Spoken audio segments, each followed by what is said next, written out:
Welcome to our YouTube channel be the next bank PO. तो आज का topic है फ्रैक्शन। इस क्लास के बाद आपको फ्रैक्शन से रिलेटेड कभी भी कोई क्यूरी नहीं होने वाली है। तो विदाउट फर्दर डिले चलिए चलते हैं क्लास में। स्टार्ट करते हैं आज की क्लास।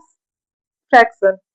फ्रैक्शन किसे कहते हैं? सबसे पहली बात, फ्रैक्शन किसे कहते हैं? कोई भी नंबर जो कि ए बाई बी के फॉर्म में हो उसे क्या कहते हैं? फ्रैक्शन।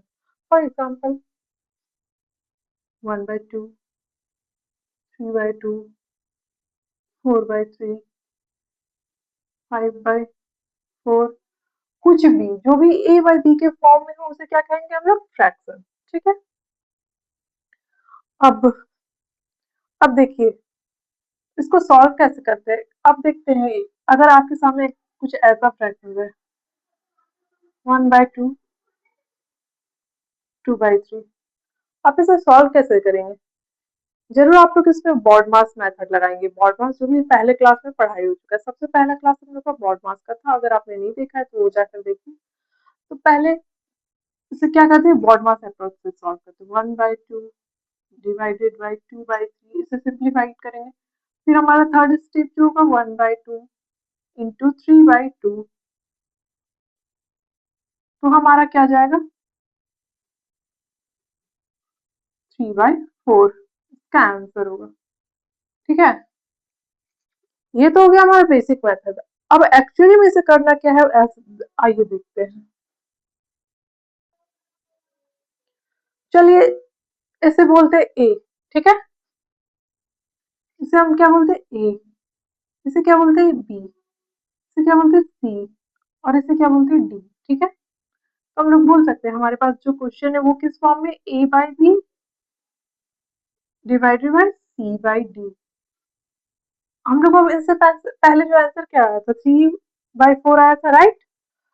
तो ये जो, अब इसको सॉल्व करने का ये अप्रोच क्या होता है? अगर ऐसा हम लोग के सामने दिखे तो जो ज्यादा दूर दूर है उस लिखते, और जो ज्यादा पास पास, मतलब क्या है?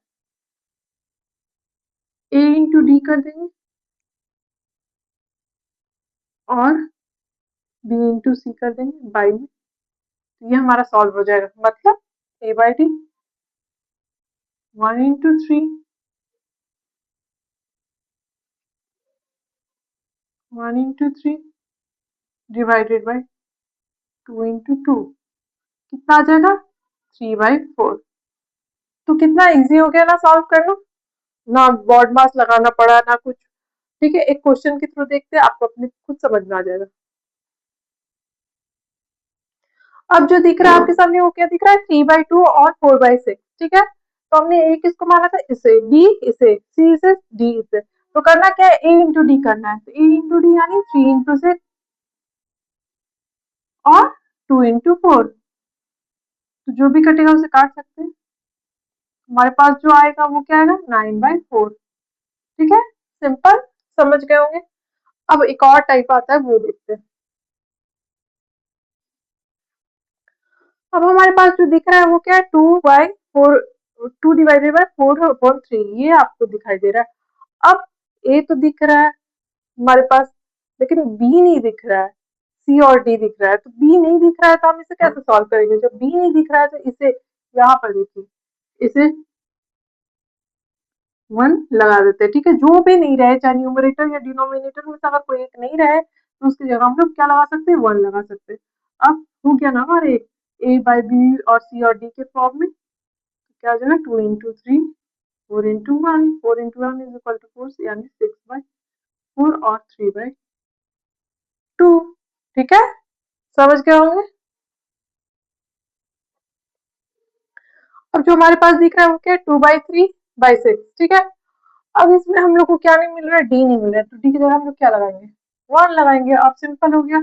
इसको क्या करेंगे? 2/1, 3/6 कट कर देंगे। हमारे पास जो आंसर आएगा वो कितना आएगा? 1/9। ठीक है। अब समझ गए होंगे। अब चलते दूसरे कॉन्सेप्ट की ओर। ये बिल्कुल बेसिक सा क्वेश्चन है, क्योंकि हम लोग बेसिक से पढ़ रहे हैं तो ये भी हम लोग करते हैं। ठीक है। Convert into whole plus fraction. इसको कैसे करेंगे? ठीक है। डिवाइड में क्या है? 3 है और ऊपर क्या है? न्यूमरेटर। देखिए जब भी न्यूमरेटर डिनोमिनेटर से बड़ा रहेगा तो हम लोग होल और फ्रैक्शन के रूप में आता है। ठीक है। वो कैसे करते हैं चलिए आइए देखते हैं। बिल्कुल बेसिक से सीखते हैं। ठीक है, इसको 3 से डिवाइड करते हैं, 3 3 जा 9 और 8 2 टाइम्स में 6 डिवाइडेड। अब देखिए, जिससे डिवाइड करते हैं बाई 3 जो रहता है वो तो नीचे ही रहेगा, ठीक है, इसको लिखते कैसे है वो देखते हैं, ठीक है, जो 3 से डिवाइड कर रहे हैं तो 3 तो हमेशा हमेशा ऐसे ही नीचे आता है, ठीक है। अब ऊपर किसको देते हैं और यहाँ किसको देते हैं, ऊपर हमेशा सबसे नीचे वाले यानी रिमाइंडर जो रिमाइंडर बचता है हमारा उसको कहाँ चला जाता है, वो सबसे ऊपर चला जाता है, नीचे वाले को सबसे ऊपर, और जो यहाँ पर रहता है उसको यहाँ रख देते हैं, ठीक है। तो होल ब्रश फ्रैक्शन में लिखा था कैसे वो आपको समझ में आ गया होगा, जो रिमाइंडर रहता है उसको सबसे ऊपर, जिससे डिवाइड करे वो तो अपने जगह पे रहेगा, ठीक है, और जो आता है डिविडेड उसको 32 को इधर साइड रखते हैं, ठीक है, समझ गए होंगे आप, ठीक है। अब हमारे पास क्वेश्चन है 7 + 6/11, ओके। अब इसको कैसे सॉल्व करेंगे, अगर हम लोग सॉल्व करने जाए तो हम लोग ऐसे सॉल्व करते हैं, 11 11 इसका ये एलसीएम लेते हैं, ठीक है, 11 टाइम्स 77 प्लस 6 83/11, ये जाएगा 7 टाइम्स में 6 और 11, ठीक है। अब कुछ यहाँ से देख के लग रहा है आपको, कुछ समझ में आ रहा है कि यही चीज यहाँ पर ऐसे लिखा के, यानी जब भी आपको ऐसा दिखे मतलब उसको आप कैसे लिख सकते हैं, 7 और 6/11, कुछ नहीं करना है, जैसे ही प्लस दिखे 7 को उसके बगल में 6/11, ठीक है, नॉर्मल इस तरीके से लिख सकते हैं चाहे वो कुछ भी हो। एग्जाम्पल के तौर पे 8 + 3/11, इसको लिख देंगे 8 होल 3/11। आपके पास अगर कोई और नंबर है 2 + 3/5, तो उसको क्या लिख देंगे 2 होल 3/5, ठीक है। समझ गए होंगे कि अगर प्लस रहता तो सिंपली कुछ नहीं करते उसको ऐसे लिख देते, इतना सॉल्व करने की कोई जरूरत नहीं है, ठीक है। अब एक माइनस को देखते हैं, आपके सामने क्वेश्चन क्या है, 8 - 3/5, ठीक है। अब इसको अगर सॉल्व करते हैं सिंपल, जैसे सॉल्व करने का मेथड है उससे सॉल्व करते पहले, हमारा एलसीएम आ गया 5, 8 5 = 40 - 3 दैट इज 37/5, ठीक है। अब 5 से ये कितने टाइम्स हो जाएगा, 5 7 = 35, 2 रिमाइंडर रिमाइंडर और 5, तो ये कैसे आया,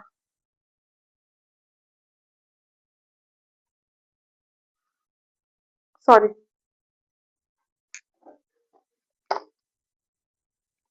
37/5, 7 टाइम्स में,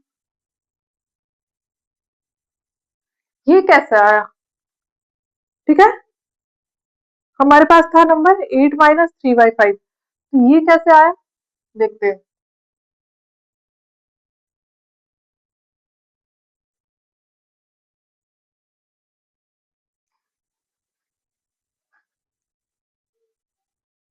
तो 8 - 3/5 का जो हमारे सामने जो आंसर है वो है 7 होल 2/5। अब ये कैसे बना, प्लस में रहता तो वो तो डायरेक्ट लिख देते, लेकिन अगर माइनस में है तो ये कैसे बनता है, तो सिंपली माइनस में जो रहता है जो इधर साइड रहता है उसमें से एक माइनस करते हैं, ठीक है, तो एक माइनस करेंगे तो क्या आएगा 7, और ये दोनों का माइनस को क्या लिख देते हैं ऊपर में, 5 में से 3 गया 2/5 आंसर, ठीक है। चलिए आइए देखते हैं एक और क्वेश्चन, डाउट और क्लियर हो जाएगा।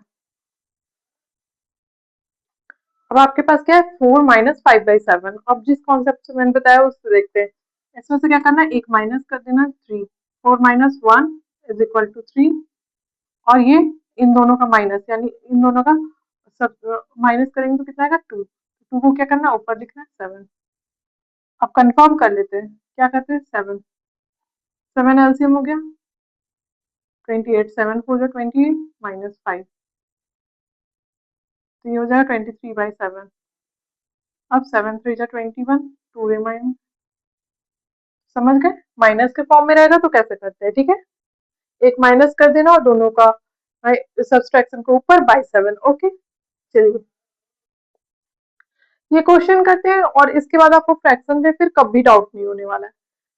37 होल 1/2, ये बस दिखाने के लिए आपको इतना करना नहीं है, आपको बस 37 होल 1/2 का मतलब क्या है, 37 + 1/2 कहीं ना कहीं, अगर 23 है तो इसका मतलब क्या है 23 + 1/4 कहीं ना कहीं 2 प्लस 5/6 है ना, इसका मतलब तो यही हुआ। माइनस को बाहर रखते हैं, ठीक है, अभी साइन चेंज हो जाता है अगर खुलेगा तो। ठीक है, सबको अगर इसे ब्रैकेट से निकालते हैं, बॉड मास कर रही हूँ 37 माइनस 23 माइनस 2, ये अपना एक जगह हो जाएगा, ठीक है। और ये जो है 1/2 माइनस माइनस इसके अंदर जाएगा 1/4 माइनस 5/8, यही बचा ना, 5/6 है,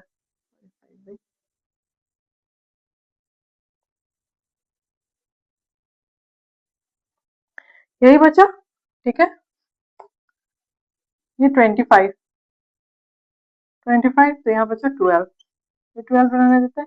इसका एलसीएम देंगे तो कितना आएगा, 12 आएगा इसका एलसीएम, ठीक है। ये 6 टाइम में जाएगा, ये 3 टाइम में जाएगा, और ये 2 टाइम में।